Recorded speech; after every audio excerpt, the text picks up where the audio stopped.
A figura histórica que o mundo conhece como Nelson Mandela veio ao mundo em 18 de julho de 1918, no pequeno povoado de Meso, na província do Cabo, região mais ao sul do que então se chamava União Sul-Africana. Seu nome de batismo Rolihlahla carregava um significado profético, aquele que provoca agitação, ou quem sacode os galhos da árvore, um presságio do destino que o aguardava. Filho de Gadla Henry Mandela, líder local do povo Xhosa e conselheiro do rei Tembu, Rolihlahla nasceu em uma família de linhagem real, descendente direto de Ngubengcuka, monarca do reino Tembu. Embora tecnicamente um príncipe, sua infância transcorreu entre as tradições ancestrais e as transformações de uma África em mutação. Gadla Mandela, seguindo os costumes da época, tinha 4 esposas, e Rolihlahla era filho de sua terceira mulher, Nosekeni-Fanny. Em um lar onde a poligamia era prática comum, o menino cresceu cercado por irmãos e meio-irmãos, muitos deles espalhados por diferentes aldeias. Sua criação foi um reflexo desse dualismo cultural, enquanto ajudava a pastorear o rebanho da família no kraal materno, conforme a tradição Xhosa. Também era exposto às influências ocidentais, como a conversão de sua mãe ao cristianismo e sua decisão de matriculá-lo em uma escola missionária metodista. Foi ali, no primeiro dia de aula, que Rolihlahla ganhou o nome Nelson, o mesmo que ecoaria pela história. Pioneiro em sua família, Mandela foi o primeiro a ter acesso à educação formal, um privilégio que seus pais, ambos analfabetos, não haviam conhecido. Aos 9 anos, a morte de seu pai por uma doença pulmonar marcou uma virada em sua vida. Sob a tutela da corte real Xhosa, continuou os estudos, desenvolvendo paixão pela história e abraçando a fé cristã de sua mãe. Nesse período, sua visão sobre o domínio colonial era otimista. Via nele um vetor de progresso econômico e social para a África Austral, uma região cujo formato atual era resultado de 3 séculos de colonização europeia. Antes da chegada dos estrangeiros, o território que hoje chamamos de África do Sul não existia como nação unificada. Era, na verdade, um mosaico de reinos governados por povos como Zulus, Xhosas e Swazis, muitos deles pertencentes ao grupo étnico Bantu.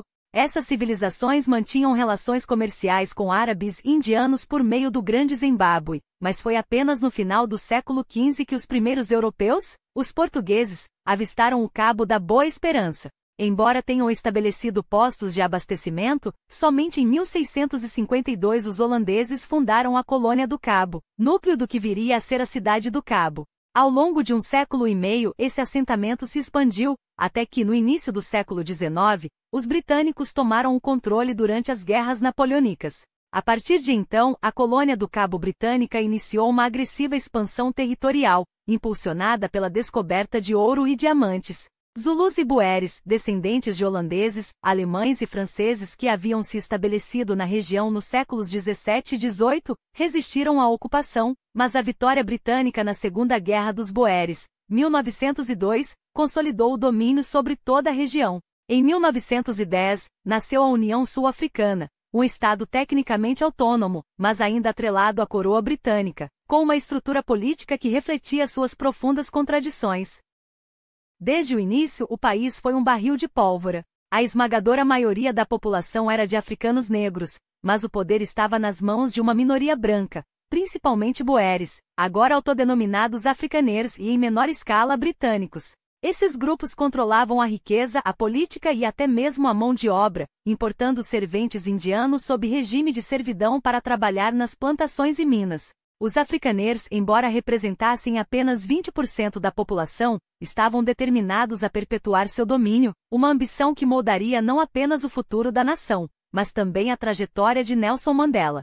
Aos 16 anos, Mandela foi oficialmente reconhecido como homem após passar pelo uvaluco, o ritual tradicional de circuncisão Xhosa. Já nessa idade, seu caminho estava traçado, seguir os passos do pai e tornar-se conselheiro da realeza Tembu. Convencido de que um reino tradicional precisava de líderes instruídos para sobreviver em um mundo em transformação, ingressou na Clarkebury Methodist High School, 1933, e depois, no Eldon College em Fort Beaufort. Seu próximo passo foi a Universidade de Fort Hare, instituição de prestígio que formava a elite negra não só da África do Sul, mas de colônias britânicas como a Rodésia. Em Fort Hare, Mandela mergulhou nos estudos de direito, política e história, enquanto se destacava como corredor de longa distância e boxeador.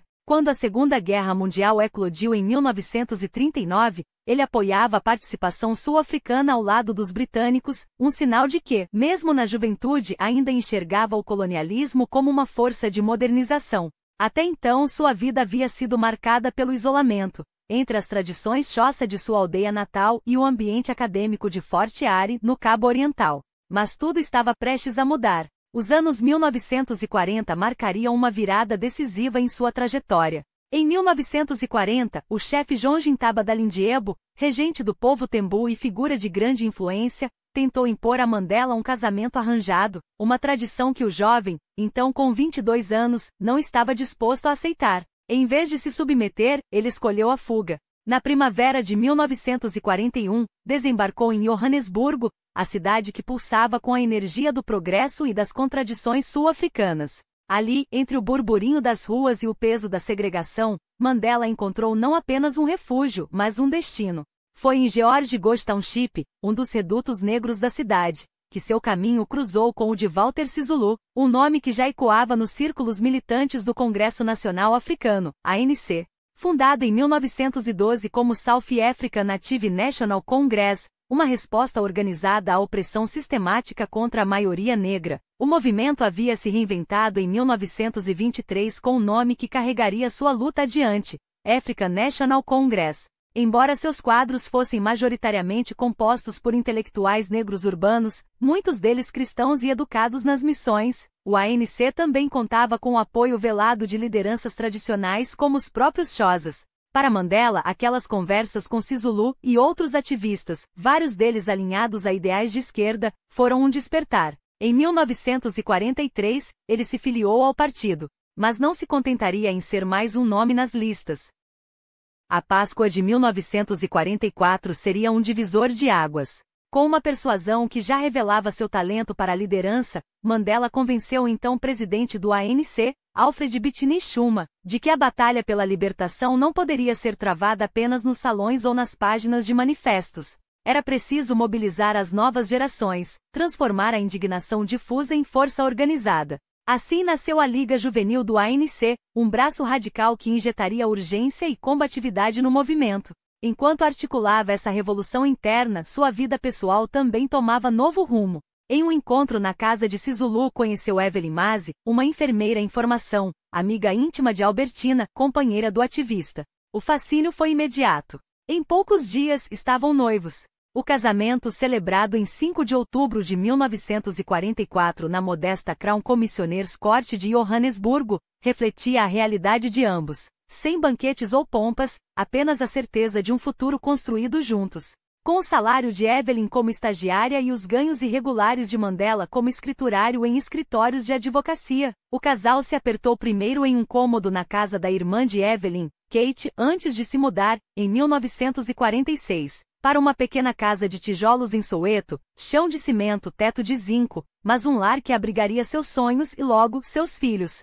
Os anos seguintes seriam uma mistura de alegrias e lutos. Thembekile, o primogênito, nasceu em 1946. Makazive em 1947, mas a menina não resistiu à meningite, uma perda que os marcaria para sempre. Magato chegou em 1950, seguido por outra Makazive em 1954, um nome que carregava a memória da filha que partirá cedo. Enquanto a família crescia, o país se fechava.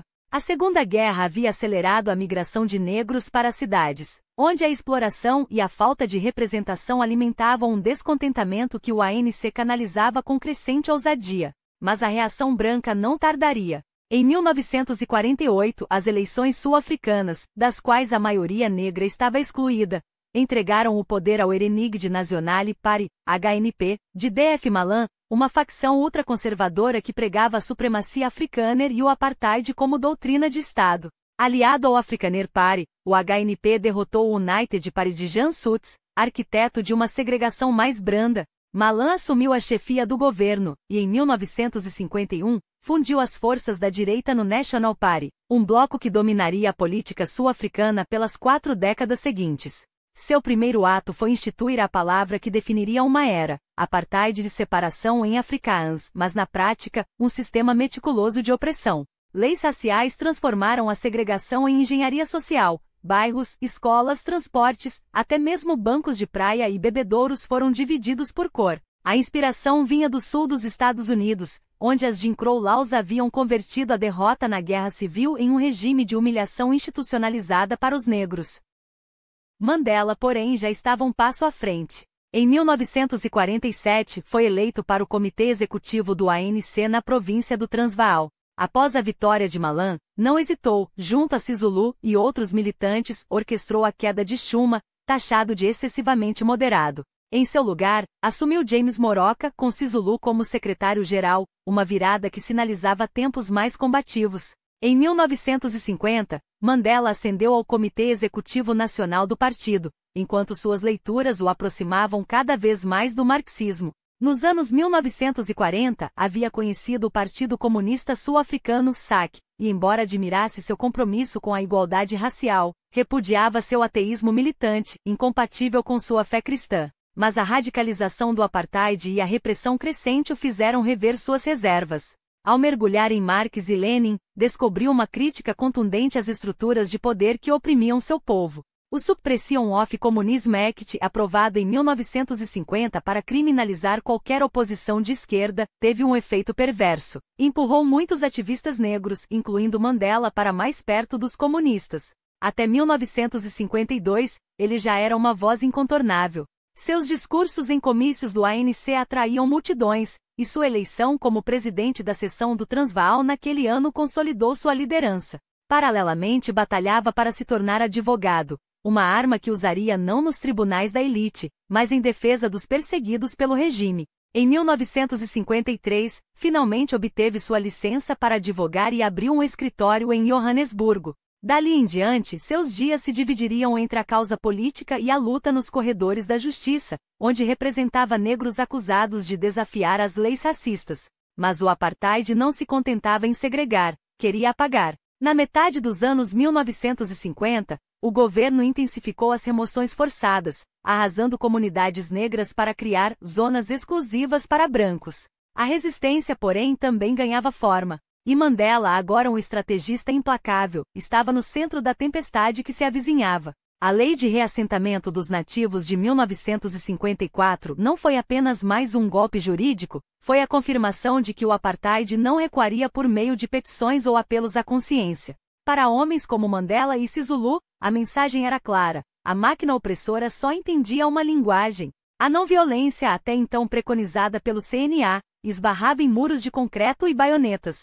Se a lei era escrita com sangue, a resposta não poderia ser escrita apenas com tinta. A decisão foi tomada nas sombras. Se o sistema negava qualquer espaço para a justiça, a resistência teria que arrebatar esse espaço à força. Foi nesse caldeirão de urgência que nasceu, em 1955, a Carta da Liberdade, um manifesto ousado que não pedia, mas exigia uma África do Sul sem raças, sem senhores, sem escravos. Um país onde a terra pertencesse a quem nela trabalhasse, onde as riquezas não fossem monopolizadas por uma minoria, onde a dignidade não fosse um privilégio de pele clara. Mas palavras, por mais inflamadas, não derrubam regimes. Enquanto o documento circulava clandestinamente inflamando corações, o CNA já tecia sua próxima jogada: armar-se. Em plena Guerra Fria, com o apartheid abraçado pelo Ocidente como um bastião contra o perigo vermelho, as armas só poderiam vir de onde a moral não fosse obstáculo: do bloco comunista da China de Mao, de quem quer que estivesse disposto a bancar a revolução. A ironia era cortante. Os mesmos que condenavam o CNA como terrorista fecharam os olhos quando seus aliados sul-africanos massacravam manifestantes desarmados. Mas a luta não era apenas contra um sistema, era também contra o tempo. E o tempo para Mandela escorria entre os dedos. Seu casamento com Evelyn ruía há anos, corroído pela ausência, pela traição, pela violência que ela denunciava e ele negava. Em 1956, ela levou os filhos e partiu, deixando para trás um divórcio arrastado e a sombra de um homem que, mesmo quando amava, parecia incapaz de ser fiel a qualquer coisa que não fosse a causa. Quando o juiz finalmente bateu o martelo em 1958, Mandela já caminhava para outro altar. Winnie Madikizela não era apenas uma mulher, era um furacão. Uma assistente social de língua afiada, olhares desafiadores e uma raiva que queimava tão intenso quanto a dele. Juntos teriam duas filhas, Zenani e Zinziswa, mas antes que a família se completasse, a história quase os separou para sempre. Em dezembro de 1956, a batida na porta não foi uma surpresa. A polícia veio com mandados de prisão para Mandela e outros líderes do CNA, acusados de alta traição, o crime de ousar sonhar com uma África do Sul livre. O juramento por traição, como ficaria conhecido, foi uma farsa judicial que se arrastou por anos, um teatro onde o governo tentava, sem provas, transformar idealistas em criminosos. Mas as massas não se deixaram enganar. Protestos explodiram e em 1957, após pressão internacional, os acusados saíram sob fiança. O processo, no entanto, continuou como uma espada sobre suas cabeças, até que em 1961, o veredicto veio: inocentes. Todos. A vitória foi amarga. O governo, humilhado, jurou vingança. E Mandela, mais do que nunca, soube que a próxima batalha não seria nos tribunais, mas nas ruas. Enquanto isso, o continente ardia. Da Gana de Nkrumah ao Congo de Lumumba, a África sacudia as correntes coloniais. Mas no sul, a resistência esbarrava em regimes teimosos. Os portugueses em Angola e Moçambique, os brancos de Rodésia e, claro, o apartheid sul-africano, todos unidos na crença de que a supremacia branca era um direito divino. Mandela via com clareza: a luta da África do Sul não era isolada. Era parte de uma guerra maior, onde as fronteiras entre nações oprimidas se dissolviam diante do inimigo comum. Por isso, quando embarcou para Addis Abeba em 1962, não ia como suplicante, mas como estrategista. A Conferência Pan-Africana para a África Oriental, Central e Austral era sua plataforma. E dali, traçaria uma rota por Tanganica, Egito, Tunísia, Argélia, nações recém-livres cujos líderes, como Nasser, Tubman e Nyerere, conheciam o preço da liberdade. Não foi uma turnê diplomática. Foi uma campanha. Em cada capital, Mandela não pedia apoio, ele o exigia.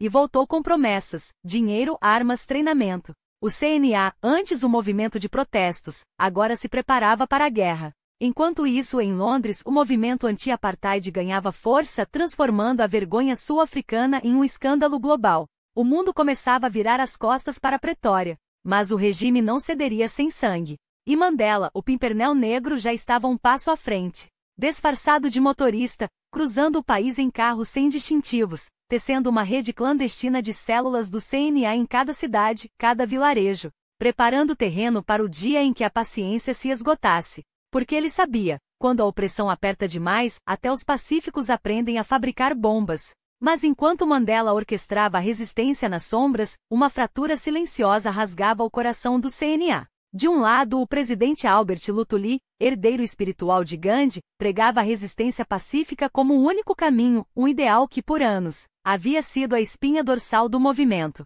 Do outro, Mandela, Sisulu e uma nova geração de militantes já haviam chegado a uma conclusão brutal. A não-violência não deteria as balas de Vorster nem desmontaria o apartheid com palavras. A paciência era um luxo que os negros sul-africanos não podiam mais pagar.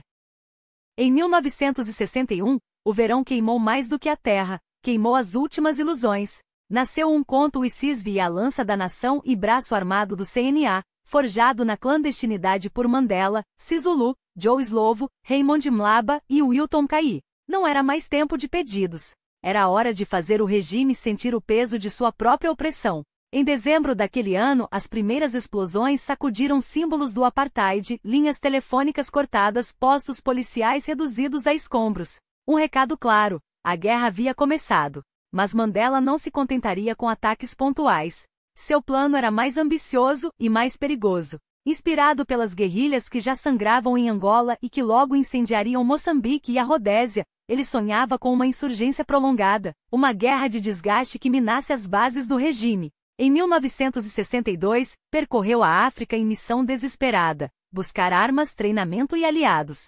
Porque sabiam: o inimigo não era apenas Pretória. Era o Ocidente inteiro, que armava o apartheid com dólares e silêncios cúmplices. Os brancos sul-africanos tinham tanques, aviões e o apoio tácito de Washington e Londres. Mandela tinha apenas a fé inquebrantável de que, cedo ou tarde, a história se voltaria contra os opressores. Até que a história virou contra ele. Em 5 de agosto de 1962, uma delação com a digital da CIA, que via em um conto o Icisve um cavalo de Troia soviético, levou à sua prisão em Natal. Foi o primeiro golpe de um cerco implacável. Nos meses seguintes, a elite da resistência caiu: Sisulu, Govan Meki e Lionel Bernstein. Todos arrastados para o que seria o julgamento mais infame do apartheid, o processo de Rivonia, nomeado em referência ao subúrbio de Joanesburgo onde a Lança da Nação planejava suas operações. Mandela, réu número 1. Sisulu, réu número 2. Acusados de sabotagem, conspiração comunista, traição. O regime queria vê-los enforcados. Mas o tribunal se tornou um palanque. Mandela e seus companheiros assumiram os atos, e transformaram a doca em uma tribuna. Até que, em 20 de abril de 1964, ele proferiu as palavras que ecoariam pelo século: lutei contra a dominação branca e lutei contra a dominação negra. Aprecio o ideal de uma sociedade democrática e livre, na qual todas as pessoas vivam em harmonia e com oportunidades iguais. É um ideal pelo qual espero viver, mas, se necessário, é um ideal pelo qual estou preparado para morrer. A morte não veio. Veio algo pior, a vida como sentença. Condenados à prisão perpétua foram lançados no inferno de Robben Island, uma ilhota de 3 quilômetros de comprimento, onde o vento uivava como um fantasma e o sol queimava sem piedade. Um lugar que já havia sido leprosário, estação baleeira, prisão de guerra. Agora, era o túmulo vivo dos que ousaram desafiar o apartheid. Celas de concreto cru, sem móveis além de um colchão de palha e uma mesa de madeira lascada. Dias inteiros quebrando pedras na pedreira, sob um sol que cegava, e cegou Mandela para sempre, sem óculos de proteção. Visitas proibidas. Notícias do mundo, um privilégio. Quando sua mãe morreu em 1968, negaram-lhe o direito de chorá-la. Quando seu filho Tembi morreu no ano seguinte, o mesmo silêncio cruel. Enquanto isso, Winnie, sua guerreira, era caçada, presa, torturada, pagando o preço por ser a voz que Mandela não podia mais ter. Mas o regime cometeu um erro fatal. Achou que podiam enterrar a revolução junto com seus líderes. Enquanto Mandela estudava direito nas horas roubadas entre a exaustão e a vigilância, o CNA, mesmo decapitado, mantinha a chama acesa. Vorster, o carrasco que havia assinado suas sentenças, agora como primeiro-ministro, afundava a África do Sul ainda mais no pesadelo. Leis ainda mais brutais, um orçamento militar que explodia, a eliminação de qualquer vestígio de representação não branca. Até que em junho de 1976, a faísca queimou tudo, Soweto. 20 mil estudantes nas ruas, pedras contra balas. O governo respondeu como sempre, com sangue. Centenas mortos, milhares feridos. O mundo assistiu, e finalmente não pôde mais fingir que não via. A África do Sul virou pária, expulsada da Commonwealth, condenada pela ONU, boicotada por atletas, artistas, intelectuais. O apartheid, que parecia invencível, começou a rachar. E em Robben Island, entre as paredes que deveriam quebrá-los, Mandela e seus companheiros teciam outra resistência. Greves de fome. Suicide messages. Uma teimosia que nem o tempo nem o cimento conseguiam erodir. Porque eles sabiam, a prisão era apenas uma batalha. A guerra, essa, ainda estava longe do fim.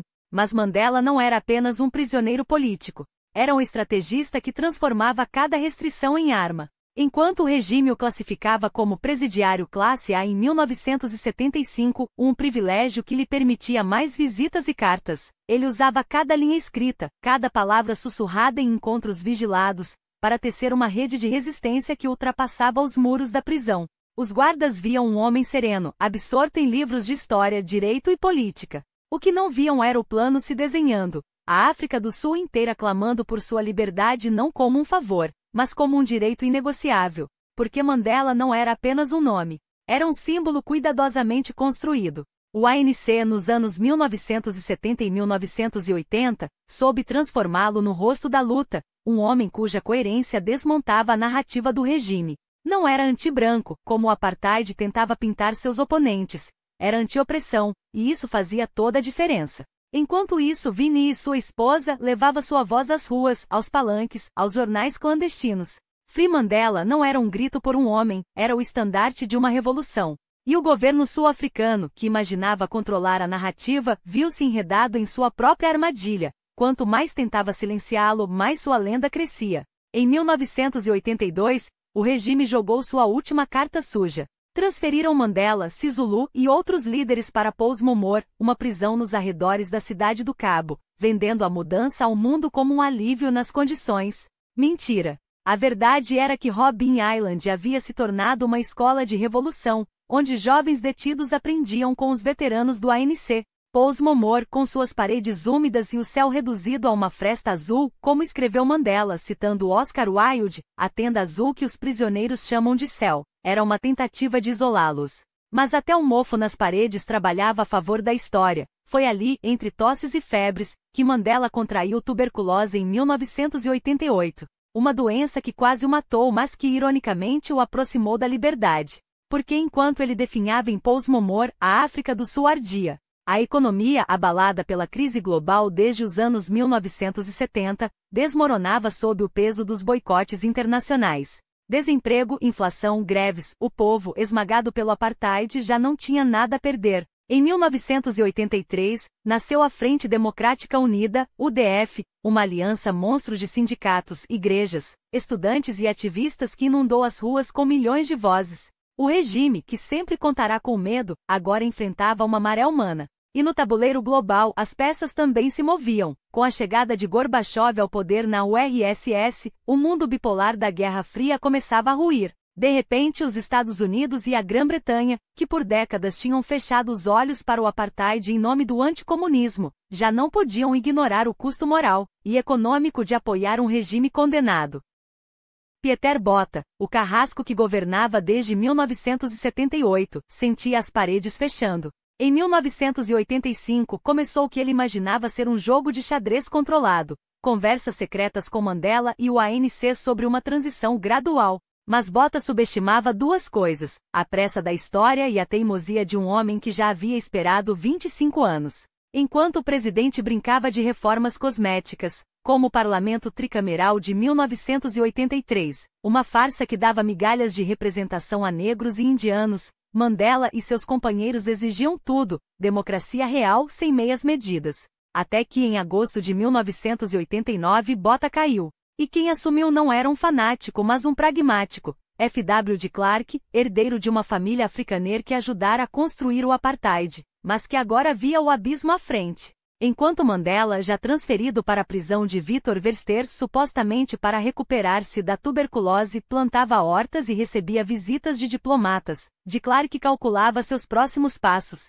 Porque o mundo estava mudando, e em novembro de 1989, quando o Muro de Berlim desabou, levou consigo a última desculpa dos apologistas do apartheid, é melhor do que o comunismo. Em dezembro daquele ano, de Klerk sentou-se frente a Mandela e lhe disse o que o prisioneiro já sabia, sua hora havia chegado. Mas aqui mais uma vez Mandela surpreendeu. Quando o presidente ofereceu libertá-lo imediatamente, ele recusou. Preciso consultar meus companheiros, disse. Preciso preparar o país.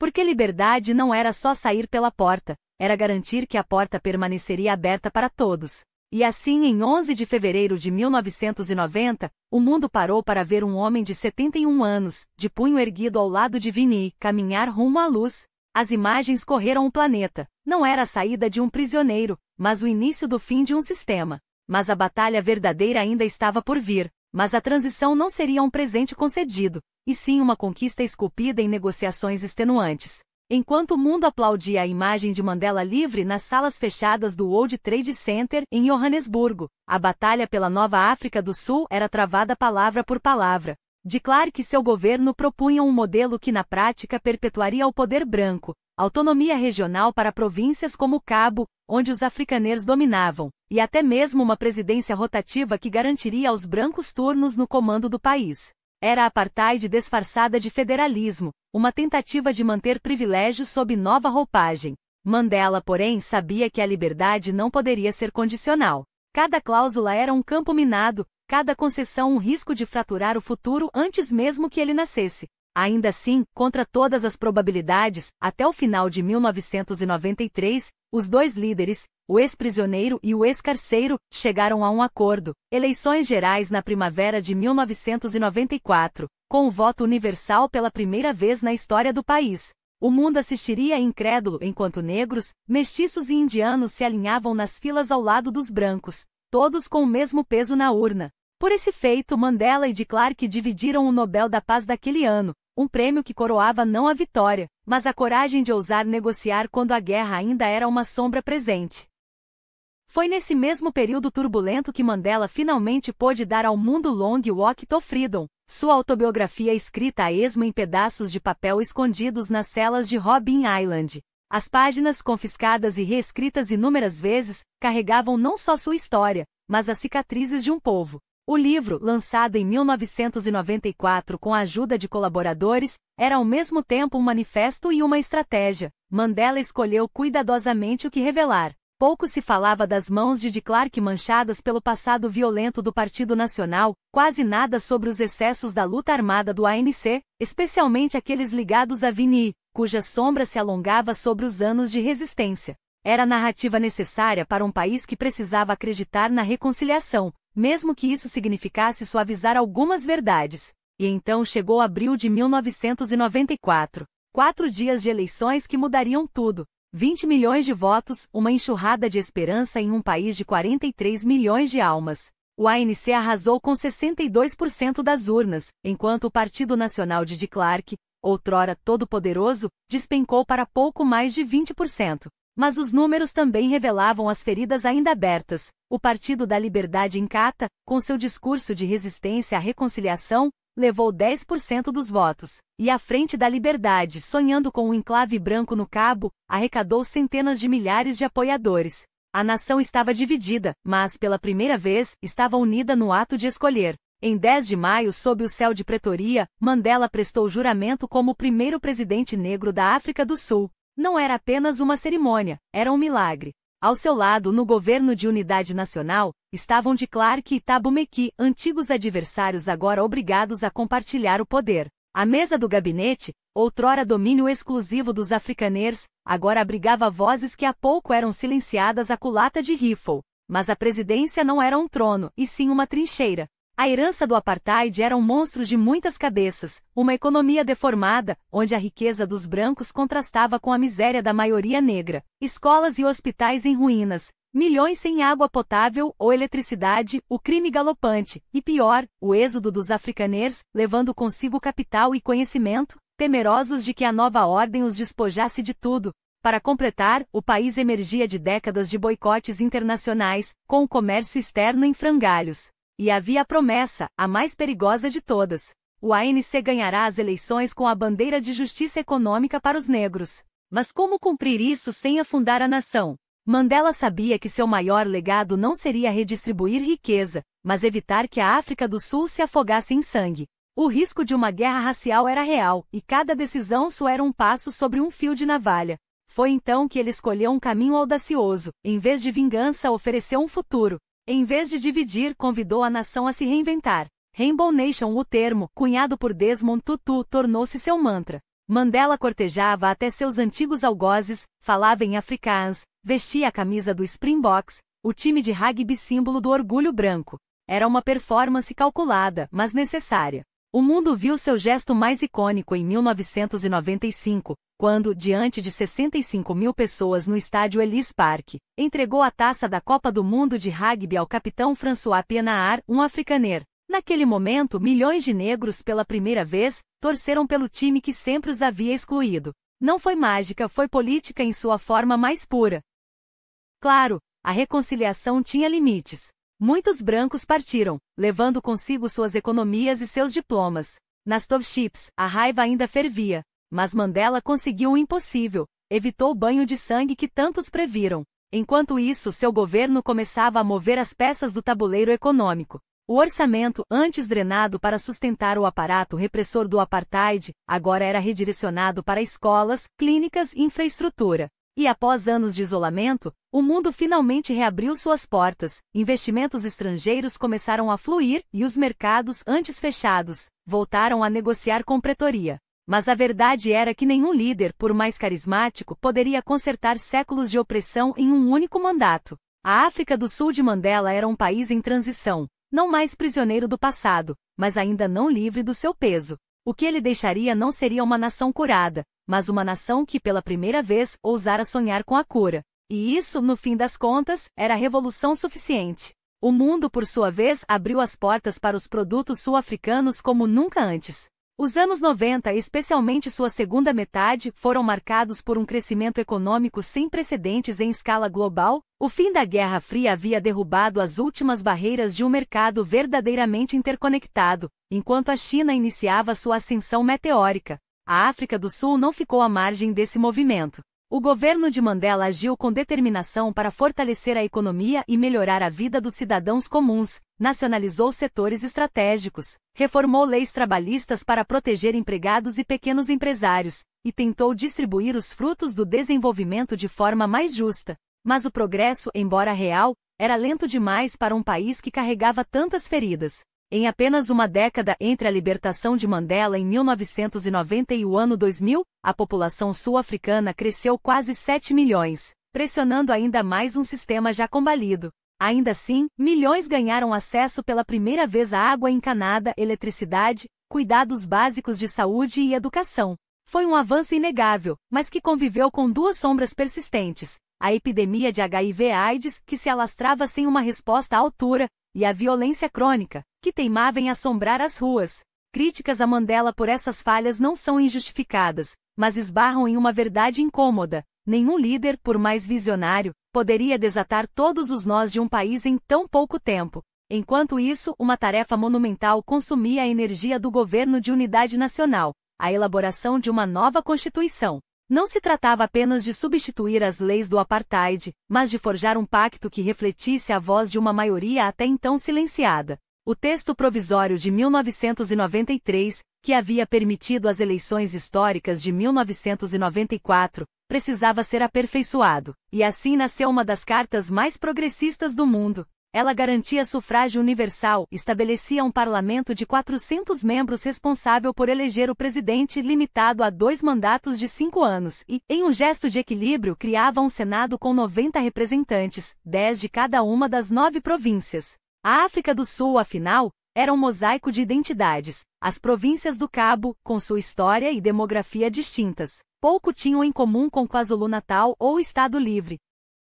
E então veio a excentricidade que só um país tão diverso poderia conceber: 4 capitais. O parlamento se instalaria na cidade do Cabo, símbolo da resistência histórica. O presidente e seu gabinete governariam a partir de Pretória, bastião do antigo regime. A Suprema Corte ficaria em Bloemfontein, e a Corte Constitucional em Joanesburgo. Era uma solução imperfeita, mas necessária, um espelho para as múltiplas almas da nação, onde cada cidade carregava memórias e lealdades distintas. Mesmo assim, a nova Constituição não agradou a todos. Em 1996, poucas semanas após sua promulgação, de Clark e o Partido Nacional abandonaram o governo de unidade, sinalizando que a reconciliação tinha limites.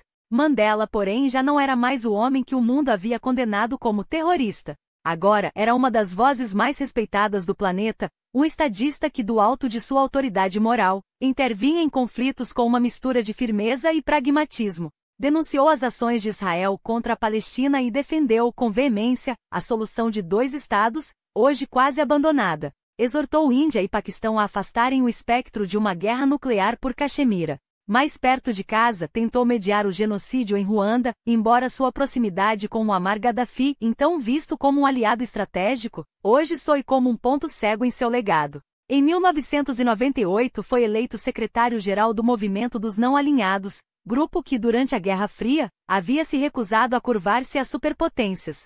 Era o reconhecimento de que Mandela não representava apenas a África do Sul, mas uma esperança global, a de que a justiça poderia, sim, triunfar sobre a opressão. Enquanto isso, sua vida pessoal refletia as contradições de um homem que era, ao mesmo tempo, ícone e humano. Winnie e sua companheira de luta havia se tornado uma figura poderosa dentro do ANC, alguns a viam como uma futura presidente. Mas o casamento desmoronou sob o peso de quase 3 décadas de separação forçada, infidelidades e distanciamento. Em 1992, eles se separaram. Em 1996, o divórcio foi finalizado. Não por acaso, no ano anterior, Mandela já havia encontrado em Graça Machel, viúva de Samora Machel, ex-presidente de Moçambique, uma nova parceira.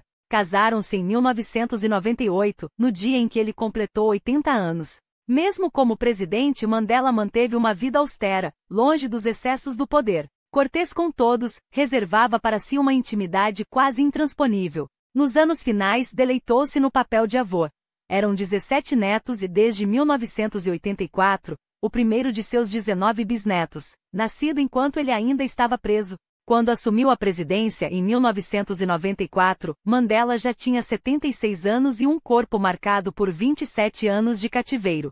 nunca pretendeu ficar além do necessário. Seu papel, como ele mesmo via, era ser a ponte entre a África do Sul do apartheid e a que ainda estava por vir. E havia uma geração mais jovem no ANC, ávida por assumir o comando. Entre eles, um nome se destacava, Thabo Mbeki, militante desde os 14 anos. Formado em economia em Londres e com uma trajetória internacional como representante do partido.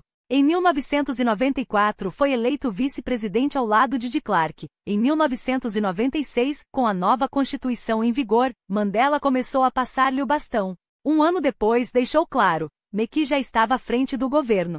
Em dezembro de 1997, a transição se oficializou quando ele assumiu a liderança do ANC, embora Mandela preferisse Cyril Ramaphosa como sucessor. Assim, quando seu mandato terminou no verão de 1999, Mandela já havia se afastado há tempo. Não por cansaço, mas por convicção. A África do Sul não poderia depender eternamente de um homem. Precisava aprender a caminhar sozinha.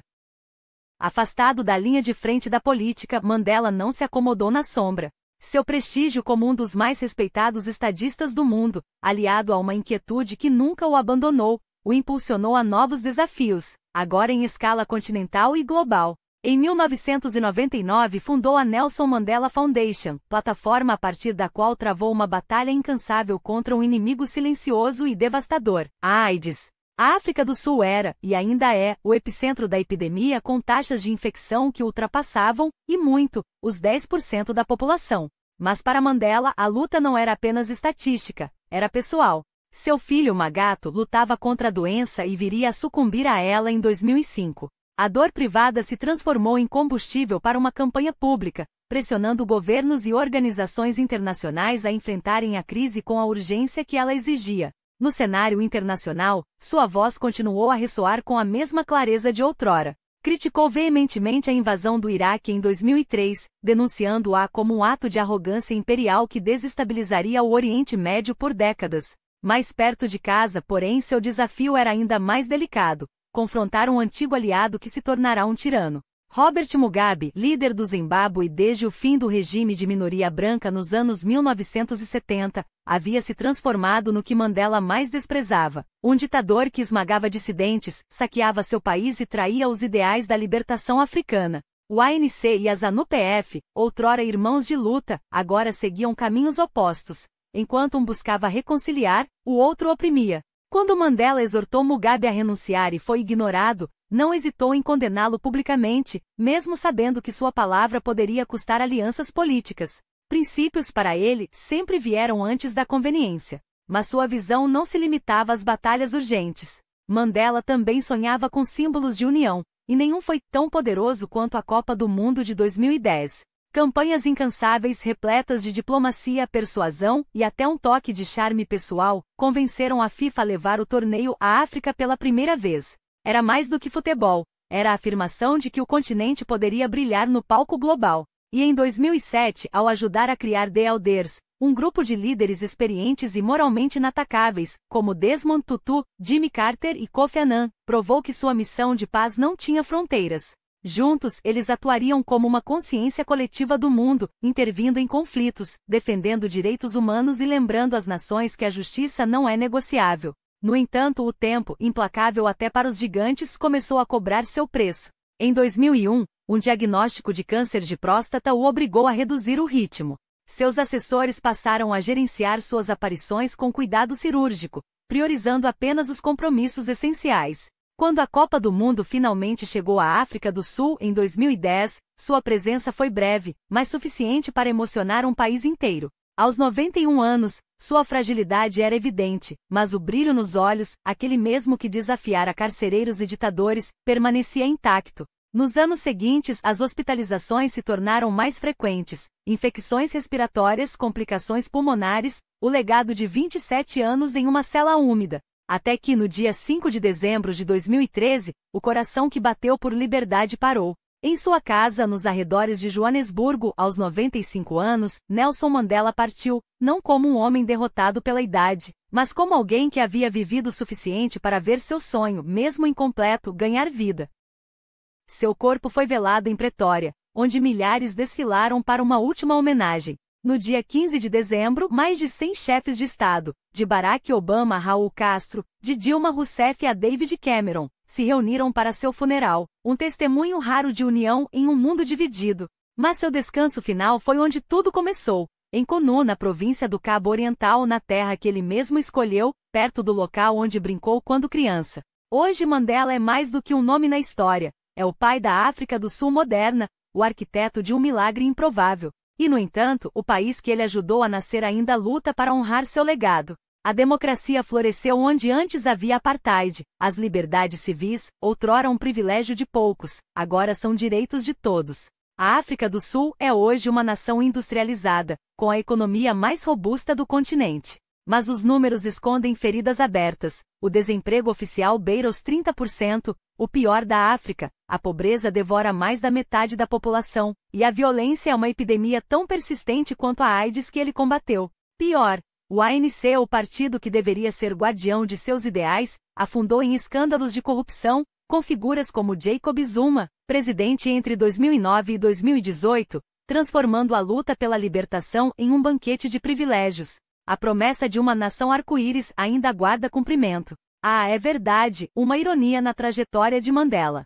O homem que pregou a reconciliação já foi um revolucionário disposto a pegar em armas contra a opressão, que escolheu perdoar seus algozes depois de 27 anos nas mãos deles, que mesmo com o poder absoluto ao seu alcance, preferiu construir pontes a erigir muralhas. Sua grandeza não está na ausência de contradições, mas na capacidade de transcendê-las.